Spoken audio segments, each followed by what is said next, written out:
Alright, we've got some test session action here with Affinity. We've got Malum on the other side of the table. Big thanks to Malum. He's writing for Pure MTGO. He's also a host of many player-run events. He's going to be playing Stompy, and we're of course playing Affinity. We've won the die roll, so we're going to play first. And this hand looks pretty good. It doesn't look great. Against Stompy, this might be a bit slow. We don't actually have our colors straight either, which is kind of a problem. That actually makes this a questionable hand for me. I actually don't know that I want to keep this one. Knowing what he's playing, I think this just might be too slow. It is kind of rough to go to 6. We have to draw out of this. We have to either draw a blue source.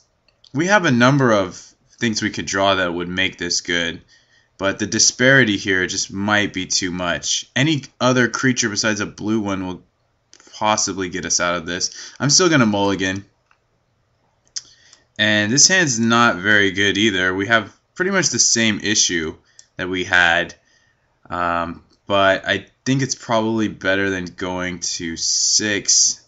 This is really a big problem because this is not going to cast anything in our deck. We might actually want to go to 5 here.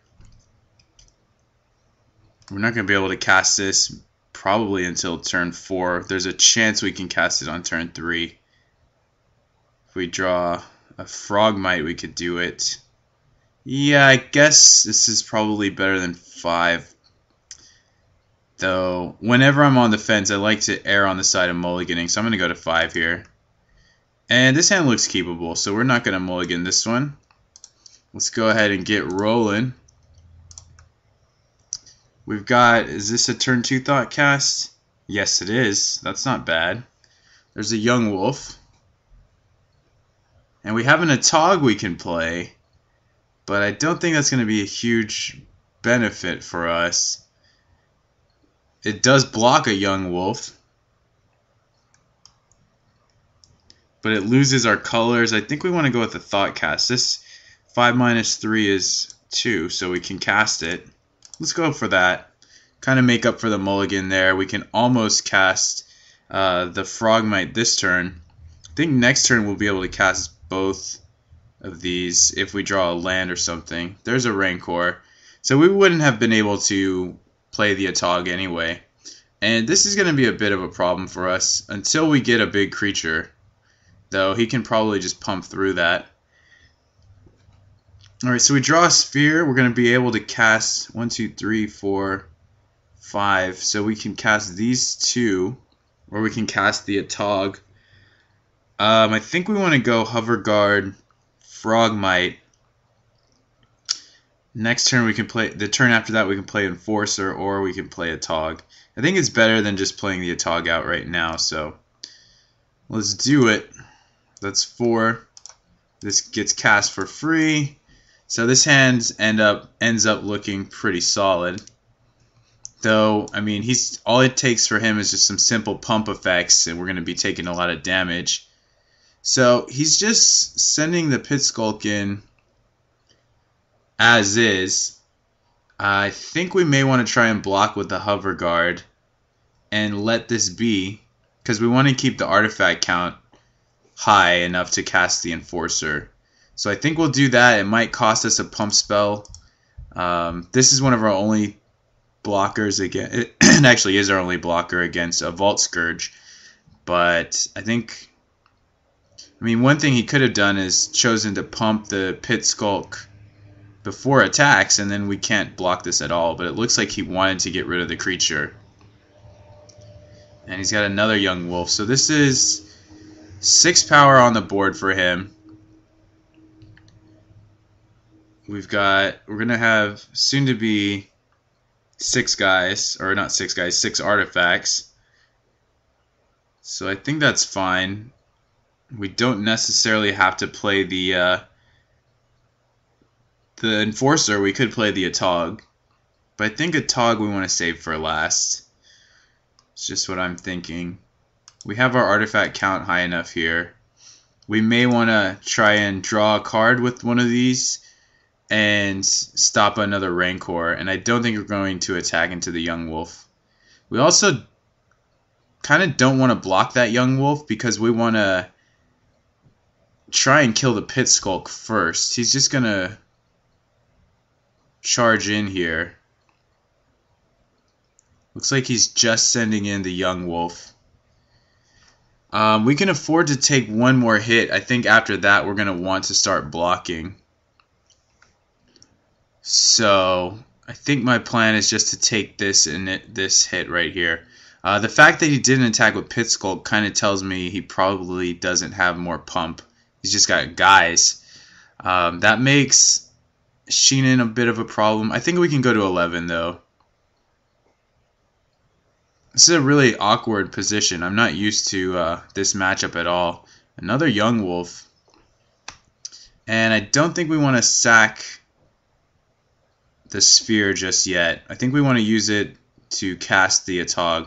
So there's a drum. We can actually now not even sack this. We can just play the drum and tap a creature. That seems good. We have more fodder for the Atog, which is probably the way to go.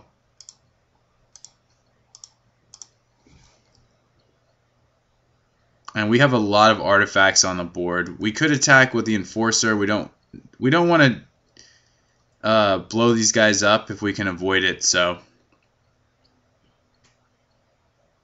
it's just going to attack. I think I'm going to go ahead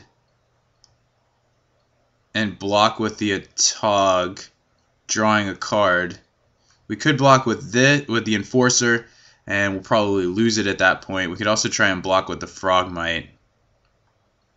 He has Trample though. Let's go ahead and block with the Atog. We have a little bit more real estate there.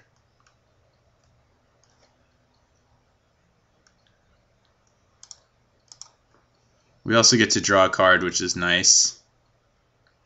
This early investment of Chromatic Star is paying off. And let's see if he wants to pump it at all. Doesn't look like he wants to. Oh, he's going to. So he's using up a Vines of Vastwood for 7. This means that if we want to keep the Atog alive, we're going to have to sack some more artifacts here. It's not exactly a great look for us. We could sack the Sphere, making this a 5/6, and then they're going to trade. We're going to take 1, but he gets the Rancor and the Young Wolf back. But he's already going to get that back as is. I think I'm fine sacking the Sphere because we have the Springleaf Drum to cast other spells. The only question is, do we want to keep the Atog alive by sacking either a Frogmite or a land? And I'm not sure that we do. Actually, we probably want to, because the next thing he equip or enchants is going to be kind of really tough for us to deal with, because the Enforcer is going to die. So we're going to try and keep the Atog alive. I don't know if sacking the Frogmite's the best way to go, but we have to do something at this point. So we're going to do that. It's a pretty good value for him. I mean, these Young Wolves are just generating a lot of value here. But we don't lose a guy. He doesn't really lose a guy either, which is unfortunate, but... Oh, well, that's no good. And we have a Fling, but we haven't done any damage to him. So we've got 3, 5, 7, 9, 11, 13. Had we left the Spheres and stuff, I mean, we probably would have had lethal. 15, 19. We would have, or 15, 17, 19, I think. 3, 5, 7, 9, 11, 13. So, I mean, we need to draw a lot to make this Fling even worthwhile. And right now, we can't block the Pit Skulk. We're going to have to trade the Atog for it, which is really gross. I think we're just going to try and hang on here, but it's not looking very good for us. This Fling in our hand is pretty dead. And his board is looking really fierce. I'm actually not even really sure what we can do. So there's 7. I think our goal is to trade with that, but we're just, and he's only attacking with that. So if we want to block, we have to sack 3 artifacts to do so. And we're dead to a +4 pump. I think we could try and fling the Atog at his guy. That's another option, but that's just so... That's looking so sad. Man, we don't have a lot of great options. I think we're gonna... take 7. I mean, if he tries to pump, at that point we can use fling to kill his guy. Let's try and take it. See what happens. He's just gonna make us take 7. Alright. So that didn't pan out too well. There's a wild mongrel. So we could try and kill his pit skulk right now. The only thing is he could have gathered courage to get rid of it. Let's go ahead and see what we draw before we make any decisions. Draw a drum. So that's 3, 5, 7, 9, 11, 13, 15. We could attack with everything and try and get him to 15. Doubt that'll work. He has to take hits from both of these. We're at 4, so we're actually dead if we don't block here, here, and there. Alright, I think we're just going to pass and we have to try and kill his next couple guys, but we're in a very tough spot. We're going to go down to 2 at the very, very least.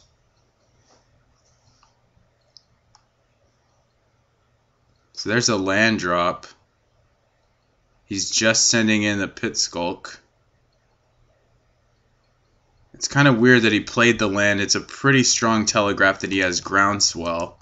Otherwise, he could just use it, discard it to the wild mongrel. I actually did not sack the artifacts in time to block this. So I have to block here, and then I have to shoot that and hope he doesn't have vines. That was kind of a mistake. But, oops. Well, I have to do this anyway.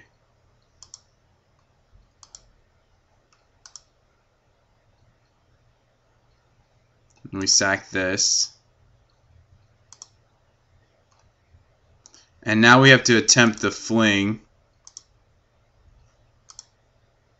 And hope he has nothing, but I think it's pretty clear that he's got something. That was just a mistake. We needed to block. And the groundswell would have killed us anyway. He would have just used it on an unblocked creature. So we're definitely taking a loss here. Definitely put us in some weird situations, and I didn't really know how to deal with them in an effective way. So I think there's a lot of play errors there that resulted, though we were never really in a great spot to begin with. I think we want to cut at least 1 fling for a Krark Clan Shaman. They're both red spells. This is going to be a little better for us. We still want to have fling in our deck to kind of just steal a game, potentially. I also want to cut a Thought Cast. While it is going to give us some card advantage over him, again, Krark Clan Shaman is just going to impact the matchup a little better for us. I don't think any of these other cards really do a lot. We don't have much in the sideboard for this matchup, but this as a board sweeper will hopefully be good. It doesn't hit flyers, and I think we got to use the hold priority trick, which I believe you hold control, and in order to do that, I guess we might be finding out shortly here. So let's submit. Being on the play will help us. Having bigger creatures will help us, but the matchup could be problematic considering that he's got Rancors, might have Gleeful Sabotage, so we're going to play first. And we can keep this hand. I'm not sure how soon we can get... Well, we can get these down pretty quick. We might be a ways off from getting the Enforcer down, so we won't mulligan.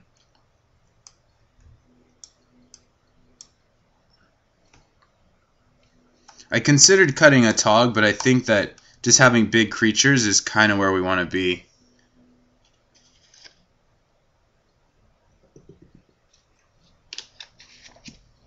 There's another young wolf. Kind of a problem for us. Let's go ahead and play the Atog. 3 artifacts, so we'll be able to cast the Hover Guards in short order.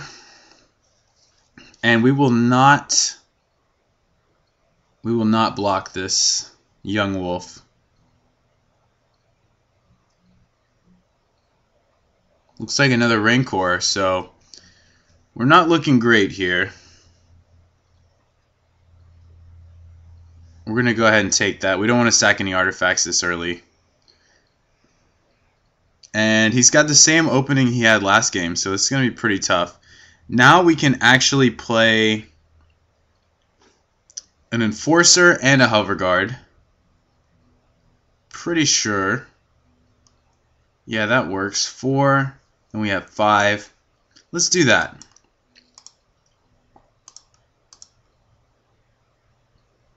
Is that correct? Yeah, we only have 1 blue source, so. And we'll tap the Atog.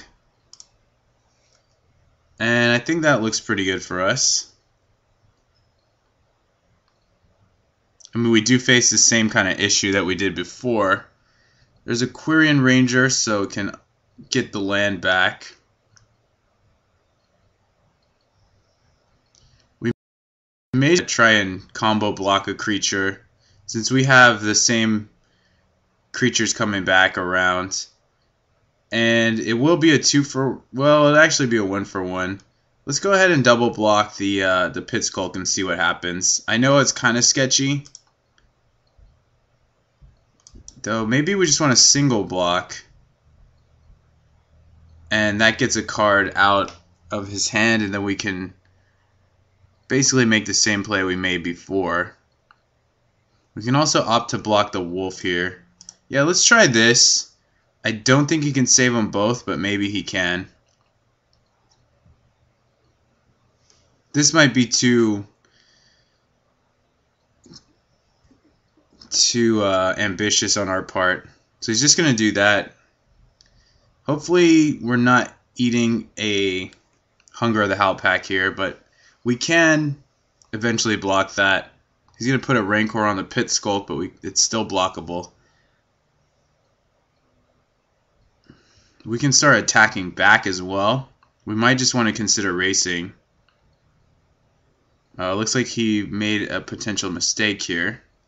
He does have a 2/2 young wolf that we're going to have to trade with something else. Okay. Hopefully no Hunger of the Howl pack there. Nope. So we have another Atog, but I think we want to go in with just the Enforcer.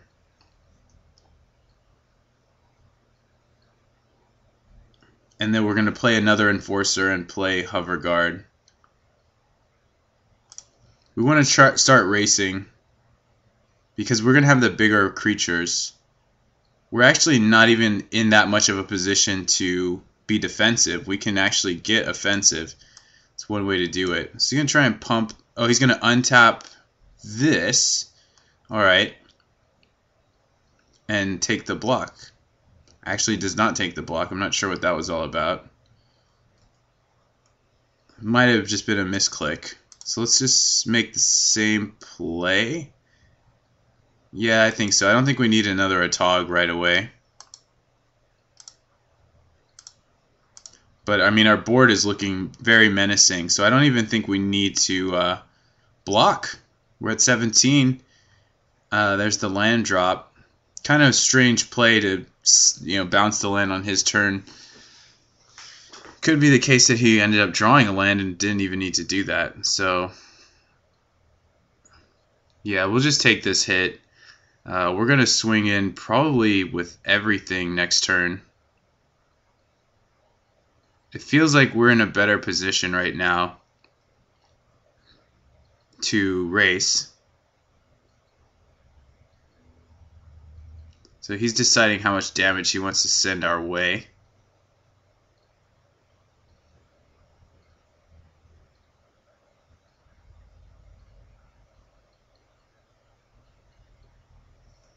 Just 4.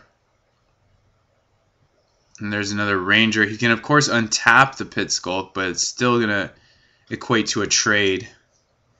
So I think I want to send these guys and then make a Carapace Forger with a Tog. And we're not going to be able to block that, but I think it's still okay. We attack for 11 here. We could also attack with this and then play the next Tog, but if he untaps this, we have to sack 2 artifacts. That doesn't seem very good. So this attack seems fairly sound to me. He's just going to chump block some stuff. Works for me. And now I think we're in fairly good shape. We could also play another... We could also play another Tog, but this, I mean, this is looking crazy. This is a lethal attack next turn. We can send in a Tog as well. I don't think he's got a way of dealing enough damage. So it looks like we're going to take this one over. This game over. Unless he's got Gleeful Sabotage ready to go. That'll slow him down, slow us down. But it's not gonna stop the pressure. We probably still having a lethal attack after that, because this is 9, 13, 16 right there, even if he kills the enforcers. So he's under the gun here.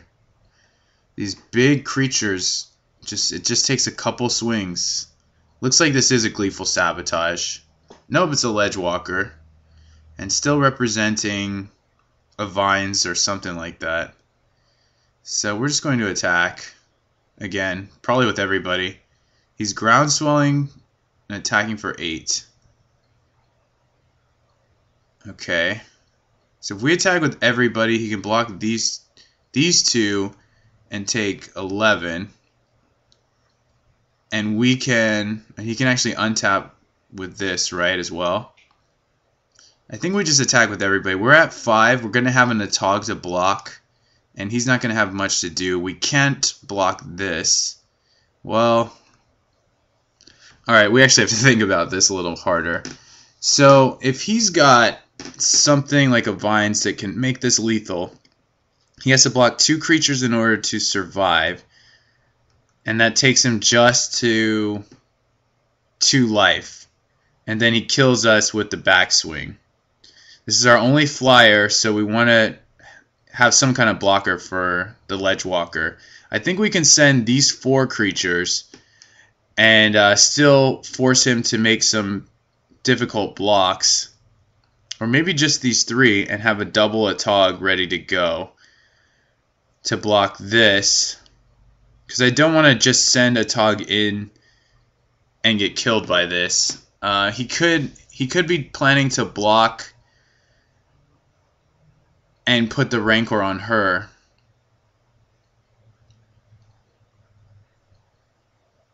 I think we want to attack with with a lethal attack.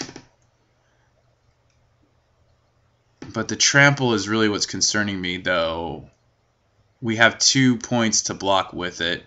I think we're going to send 4 creatures, and if he blocks the Tog, we're probably just going to let that happen. He has to block the Tog. If he blocks it with the Pit Skulk, we may just sack something and do it that way.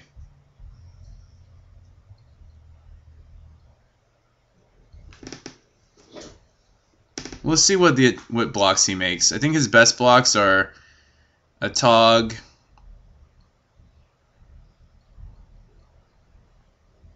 Okay, yeah, that seems to make sense. So, do we want to kill this or not? I think we still want to kill it. Though it's not an easy call.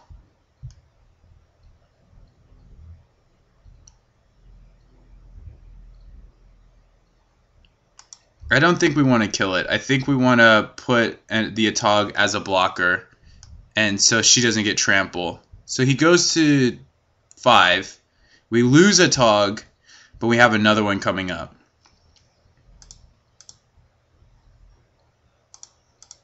And I think that's going to be the difference maker, because we can sack a lot to not die to trample damage. Sure, what is that, 8? So we'll just sack enough artifacts. We just have to decide which ones to sack. Frogmite looks good. We're gonna lose Metalcraft. We have to sack 4. So we'll sack the Frogmite, both Citadels, and an Enforcer, and I think we win. 2, yeah.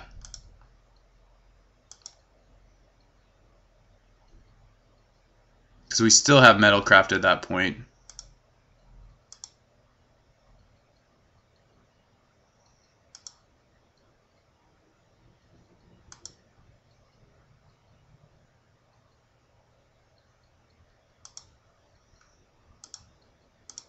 It's a lot, but it's what we gotta do.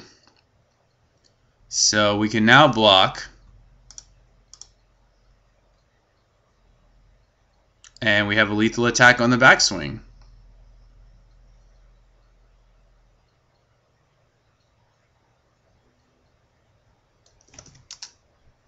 Just narrowly 5-5. So yeah, we did take that. We would have drawn a land, which would have not really mattered. That was an interesting game. It seemed like he made a couple misplays, but we've been making misplays as well. Having a second fling is kind of nice as a bad removal spell, but a usable removal spell. I think we want to leave it like this. Let's try it out. We're going to be on the draw. It's going to be a big problem for us. And this hand, ooh.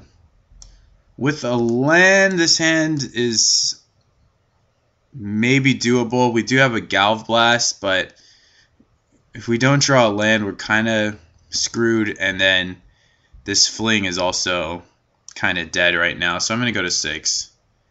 And this hand we cannot keep at all. Just not going to do anything for us. He kept 7. We go to 5. I guess we got to keep this one. Better than 4. We really need to draw out of this, though. And a Nettle Sentinel start is going to be really tough. So let's go. Yeah, we're going to be really slow out the gates. I don't know how we're going to do this. We kind of need a Frogmite to even have a chance.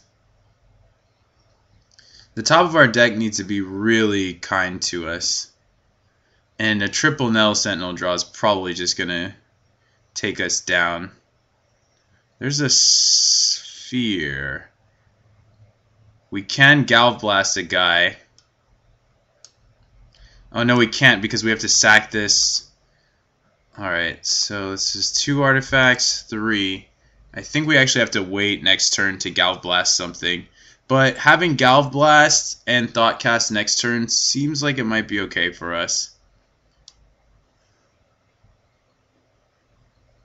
It might be better than playing Mirror Enforcer. We're at 12. I mean, it's just really rough for anything to happen here. There was a way we could play Mirror Enforcer and Galv Blast. That would be really great. But I think we have to play Thoughtcast just to try and... Oh, nice draw. Very nice draw. Unfortunately, I think we have to sack everything to make use of it. So we can play Thoughtcast first and see if we draw anything good. But that might actually do it for us.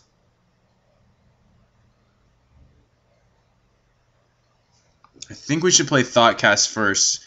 The other option is just playing Mirror Enforcer, but then it looks like he's got 2 pumps. So those 2 pumps could be enough to might not kill us from 12, but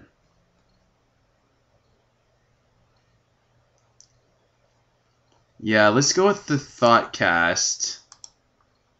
I don't know if that's correct, but there's a Frogmite, and then we can get Clark Clan Shaman down. Actually, can we just go off? We have Frogmite. That's 1, 2, 3, 4, 5. 1, 2, 3, 4, 5. And we can play an Enforcer. Let's do that first. And then I think we can survive with 2 blockers, and then from there we can Shaman. Probably Shaman him out there. And we're going to just block 2 Sentinels and hope for the best. We actually may be able to stabilize after we wipe a lot of our board and wipe all of his board. That's the plan. That's what we want to do. That's what we want to have happen. So if he Rancors something, what's he doing? He's using up a lot of mana here. He's gonna Gleeful Sabotage. That'd be a wreck. That's what it looks like.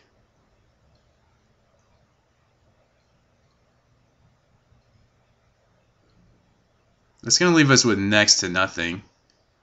Oh, he's gonna make us take 6.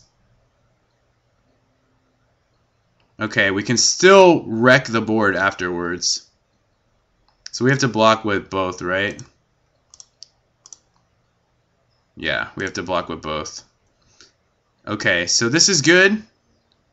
We can now sack the Frogmite and a land.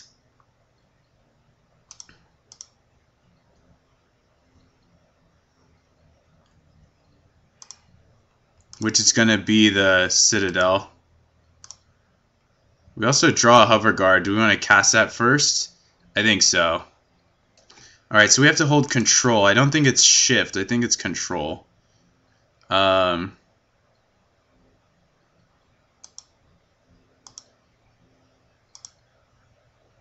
let's hope that works. Alright, it totally worked. So now we're just going to sit here and maybe we can take this game in 2 swings. There's a Ranger, but I don't think it's enough to really kill us. And we drew a Tree of Tails, so we can actually just attack and then play the Forger. And we're looking really good. We want to play the Forger over the Enforcer because we might die to a removal that way. Wow, this is looking like it's game over. That one Shaman play completely made the difference for us. That was pretty miraculous. Okay, untap yourself.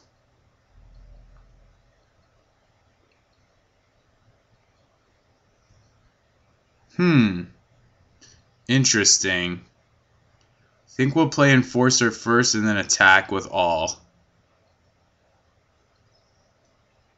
Could be a Fog, but Fog also doesn't win. Oh, I was supposed to play Enforcer first. If she has a way to... Yeah, there's a Fog. Okay. We can still play Enforcer. Yeah, I kind of rushed through that a little too quickly. But we're still fine. Okay. It's not going to do enough. It's not going to... It can't do 9 to me. 11 over 4 actually is 7. So we could be dead.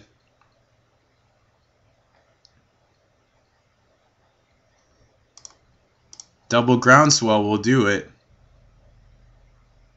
Wow.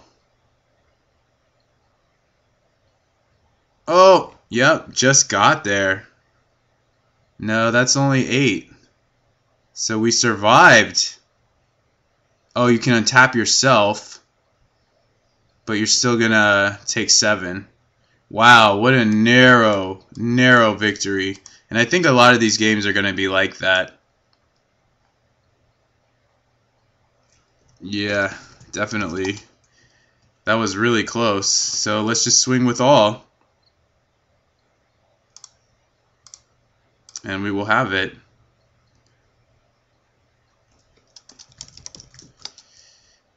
That was a really close game.